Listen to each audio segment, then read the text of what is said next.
আজকে ছিল আমাদের হাউস পার্টি, যার হোস্ট ছিলাম আমরা সকলেই।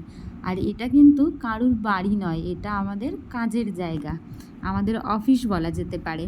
টেবিলে তো তোমরা বুঝতেই পারছো, নিচে ওই কাগজপত্রগুলো সব রয়েছে। তো এখানে সব দিদিরাই সবাই বাড়ি থেকে যে যার মতো তরকারি নিয়ে এসছে, তরকারি স্যালাড যে যা পেরেছে সব নিয়ে এসছে অনেক ভালোবেসে। এত খাবার হয়েছিল, মোট ২৬ রকমের পদ ছিল। সব কিছু শাক ভাজা থেকে শুরু করে লাস্টে একটা দিদি পাঁপড়ও এনেছিল। এটা পেঁয়াজি, এটা ছোট্ট ছোট্ট বড়ি ভাজা, এর মধ্যে ডিম, পনির, সয়াবিন, মাছ, চিকেন সবই ছিল। সব আমরা ভাগ করে খেয়েছি। এটা কাঁঠালের বীজ ভাজা আর তার পাশে মিষ্টি কুমড়োর একটা তরকারি। এই যে পুঁই শাকের এই তরকারিটা খুবই টেস্টি ছিল, আমি তো খুবই চেটেপুটে খেয়েছিলাম।